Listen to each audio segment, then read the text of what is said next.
Another, if you can't do the time, don't do the crime type video. This, I've already reacted to about 2 of them, but this is people getting convicted, being sentenced to life sentences, and they lose it in the courtroom. My sympathy, my heart goes out to the people, the families of murder victims and things like that who have to go to court and sit there and see the person that harmed their loved one just sitting in the courtroom okay and all hunky-dory like nothing's going on. I don't know how they do it. I don't think I would be able to do it, but everybody's different. But anyway, these are people freaking out over life sentences. So with no further ado, let's get into the video.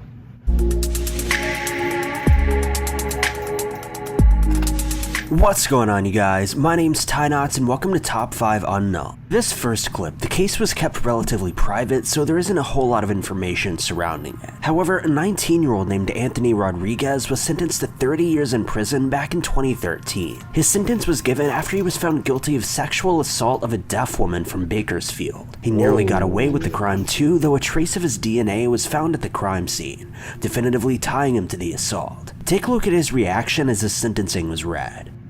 It was the outburst that shocked the courtroom. You feel good about it? Don't do that. No, that bitch feel good. You wanna throw me away? Anthony Rodriguez had just turned 18 and was on probation when he was arrested for sexually assaulting a 25-year-old woman at MLK Park. I think that it was a crime of opportunity. I truly think that she was just in the wrong place at the wrong time. The victim was taken 105 feet, dragged from outside the park and into the MLK Park men's bathroom where she was assaulted. One of the really more poignant moments during the trial was that she signed no. She was signing no to him when he was sexually assaulting her. You will be on. You give a young kid like that 30 years to life, chances are you're not going to see that kid again. With tears in his eyes, Rodriguez yelled profanity, calling the ruling unfair. That's all you do? Throw people away like Down, that? Mr. Rodriguez. Down now. Rodriguez has previous arrests for acts of violence, but nothing sexual. His family feels his sentence was a bit extreme. He don't deserve life. He don't. There's something.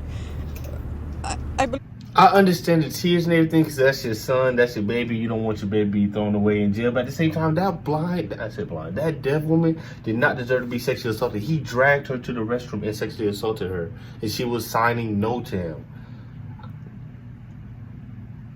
I feel you. I don't feel your pain because it's not my child. I understand your pain, but at the same time, I don't care.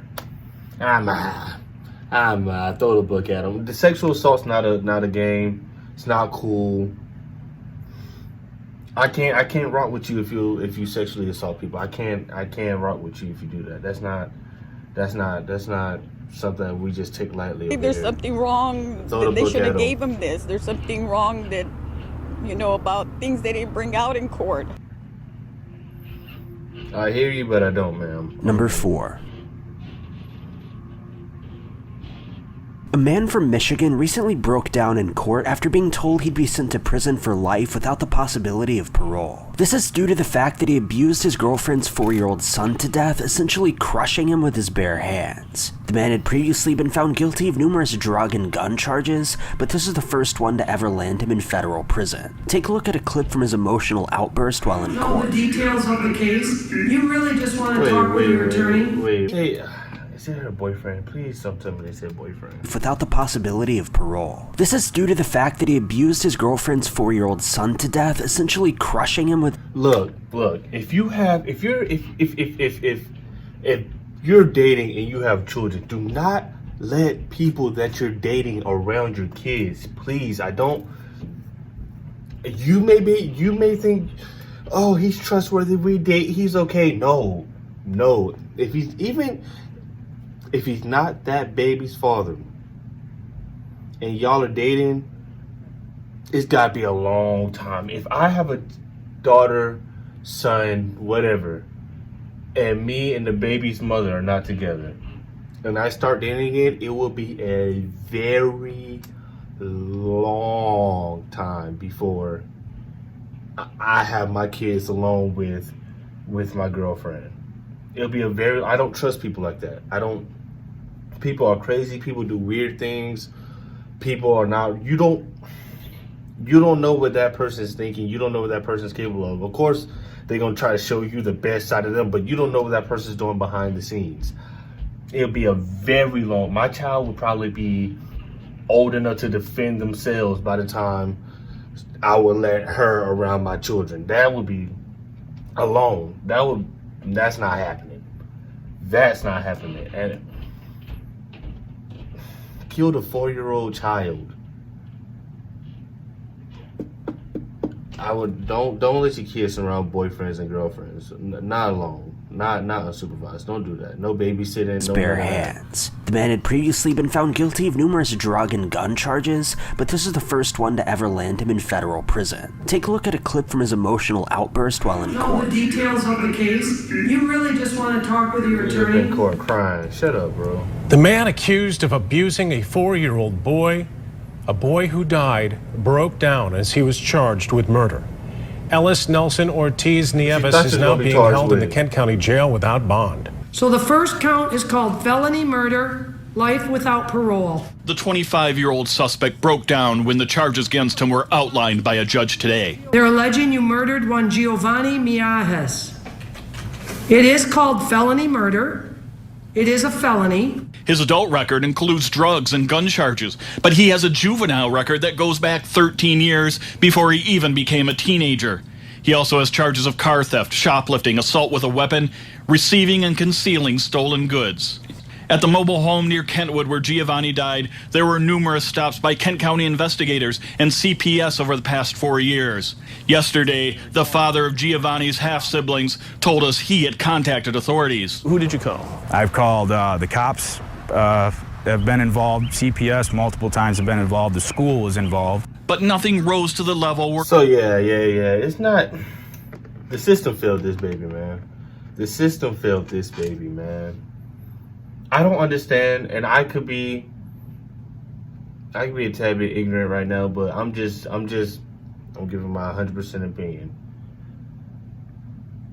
If you have all these times where you have to keep coming back to this house, you got all these people involved, there's obviously something going on. You have to keep coming back to the same house. Multiple people are calling. CPS, the school, the father of the half-siblings.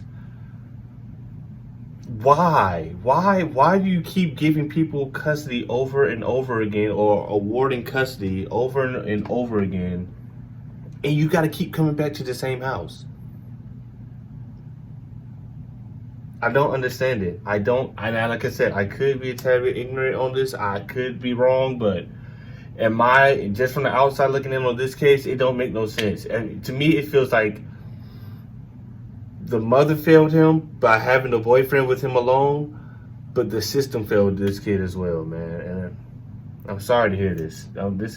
Courts would step in and remove the children. That's crazy. Number 3. In 2013, a young man was given a life sentence without parole after he was found guilty of taking the life of an older woman, 78-year-old Barbara Olson. Barbara was his great-grandmother who lost her life after being bludgeoned with a hammer and hatchet. His motive behind his actions remains a bit unclear, but take a look at his courtroom response after hearing the verdict. Instead of starting his freshman year in high school, 14-year-old Antonio Barbo will go to prison. He showed varying emotions in court, at times wiping tears from his face. Then Barbo smirked and shook his head when the prosecutor spoke. He read only a few words from his own statement. There's a lot going around said by the news, DA, and many other people that I'm a cold, heartless, careless killer. And that's not true. Barbo pled no contest and was convicted of killing his great-grandmother. He and his friend bludgeoned Barbara Olson to death with a hatchet and hammer. The prosecutor says the boy stole $150 and used the cash to buy pizza and pot. They really don't care about rehabilitation. They just want to put them away so they can't... See, I didn't know that. I didn't know that they killed her for $150. And kids are so stupid. At the time, $150, that seems like a whole lot of money. But when you grow up, when he gets older, I don't know when this was, when he gets older, he's going to realize $150 ain't nothing.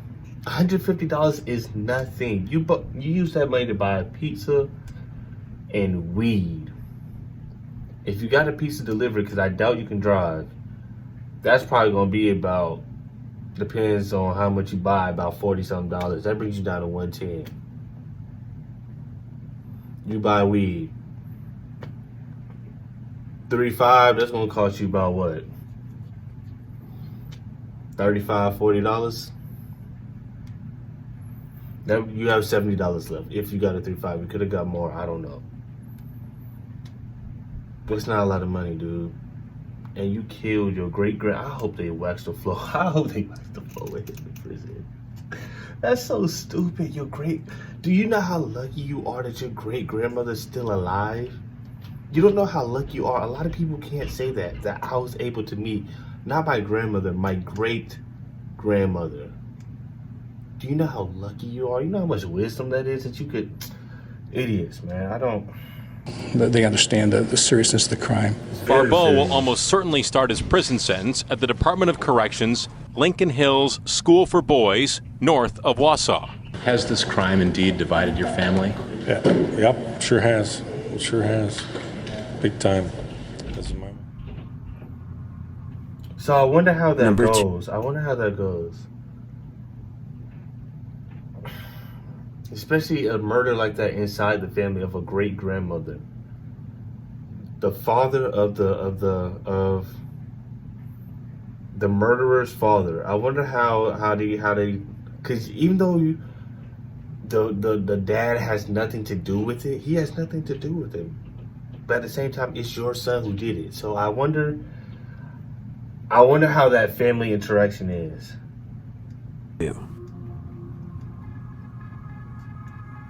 A man from Castle Rock was recently sentenced to 160 years in prison after leading police on a 60-mile car chase that resulted in the injury of a state trooper. During the sentencing, audio recordings were played that showed that the man, Ryan Stone, showed no remorse for his actions and was actually heard bragging about them, displaying complete disregard for his injured victim. In all, he was found guilty of 18 separate charges, including first-degree assault and even child abuse. Check out a clip from his sentencing. A high-speed chase through 5 Metro Denver counties. At times, cars were ditched and drivers thrown out the door. At one point, a 4-month-old boy was strapped in a back seat. Yeah, my lawyer told me I made the news in the UK and Australia. For the first time since last year's chase, we are seeing a jailhouse conversation. Driver Ryan Stone hoped to profit from his internet fame after the video was posted online. You get paid by YouTube. So, Channel 7 News, I believe, is going to be the one that gets paid for that. Well, I'm going to contact Channel 7 News. During his sentencing in court, Stone made an apology. What kind of stupid plan is it? See, this is clout. People with this clout thing, what kind of stupid plan is that? That's a stupid plan. You're too old. You're a grown man. That's it. That's a really stupid plan to get paid from Yet YouTube. wouldn't take responsibility, blaming his escapade on drugs. He asked the judge to give him a break. I pray you leave me time to start a family of my own with my beautiful wife. That didn't happen. Stone was sentenced to 160 years in prison. Those angels up there actually pulled me out of the way. Trooper Bellum and he almost died. Stone struck him while he was trying to throw out stop sticks. I proudly wear this badge, and I want to continue to be able to do so, to be able to return to full active duty in the next couple of months. I would have retired right there. A crime spree caught from the sky, ending with a career criminal going nowhere but prison. This guy is a menace, and he is gone from us now, and we are better for it. Stupid. Tell me I won't get paid for you. Let me tell y'all about YouTube money. He probably thinks, oh, I'm gonna get paid for YouTube. They're just gonna drop this huge bag on me. No, it doesn't work like that. You gotta have a certain amount of things. You gotta meet a certain amount of criteria, and then the money that you do get from YouTube is it's a share percentage. You only get a little bit of money per. You're sharing ad money. So the money that he probably thought he would have got from YouTube, first off, I don't even think they're going to pay you for doing anything like this. But it's not what he thinks it's going to be. I guarantee you it wasn't. It's not what he's going to. That was a stupid. I don't even. And then the thing is, they record phone calls. You think they don't record phone calls where you're at, where they're holding you? You think they're just going to let you talk to people and not know what you're talking about? You just thought that was just going to happen? Too old, man. You're too old. A young man was convicted of taking the life of a film student, and while attending his sentencing had to be tackled to the ground, pepper sprayed, and restrained after hearing he would receive life in prison without parole. In his outburst, he began screaming "I hate you" to the members of the courtroom, further displaying what the judge called a complete lack of impulse control. Take a look at the terrifying footage from the courtroom. 21-year-old UWM student Nathan Potter was shot to death in a robbery last July as he walked to his River West apartment after a night out. He wasn't carrying any money. Judge, there's nothing that can be said to bring back our Nathan. But your sentence can ensure that Shondell does not have the opportunity as a free man to inflict pain like this again. Is there such thing as pure evil? We think so. At his sentencing today, 19-year-old Shondell Jackson was facing a mandatory life term for pulling the trigger, but hoped for a chance at parole, a hope dashed by Judge Rebecca Dallett, who gave him life without parole, sparking the outburst.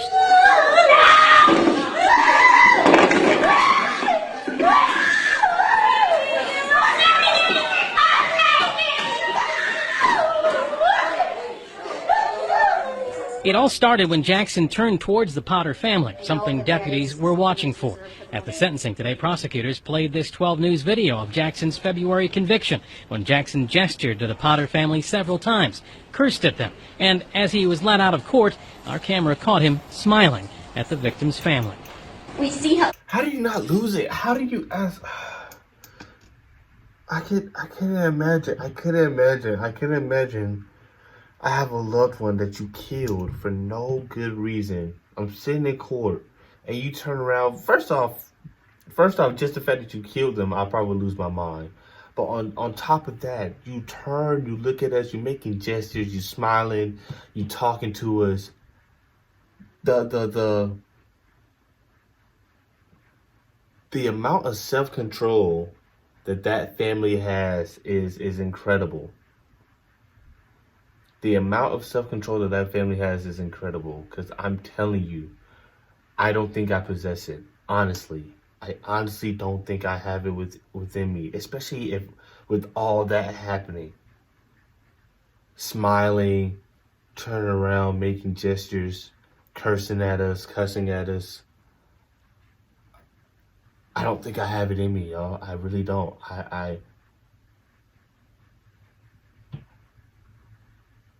Wow, that's incredible self-control right there. That's Evil Shondell is in court, looking at us, swearing at us, and smiling. The judge said Jackson's past behavior in court influenced his getting the maximum sentence. Jackson's angry family members today shouted support to him as he was led away, and one screamed at Potter's family as she left the courtroom. Our little girl was afraid. She was afraid that he was going to try and kill one. And you see how the family reacted? That wouldn't happen. I'm trying to imagine if that was me and my family in there.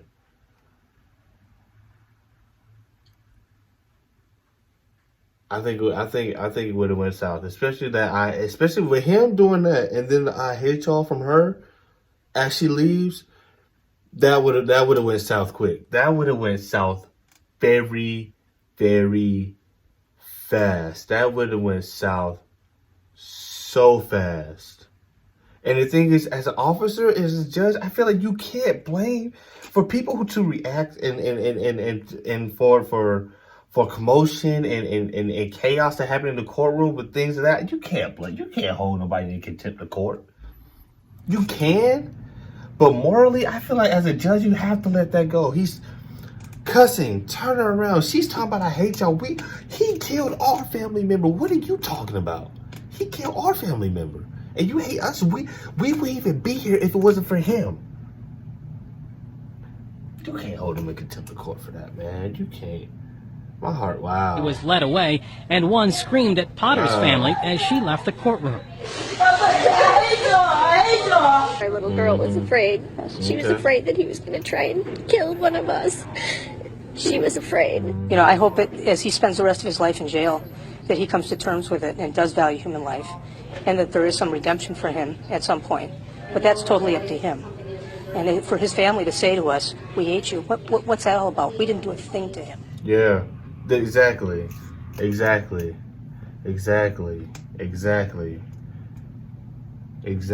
hit it right on the head. We did nothing to you guys. We wouldn't be here if it wasn't for your knucklehead son. We wouldn't be here if it wasn't for him. I don't know why that got me so upset. That's just wow. I think I like to put myself in other people's shoes and try to understand. And I'm putting myself in the victim's family shoes, and I would... Yeah, I'm telling y'all, my family, that wouldn't... You just not gonna say that, and then it's just, oh, we just talking to... There'll be an interview. But it'd be a lot later. I promise you. That would...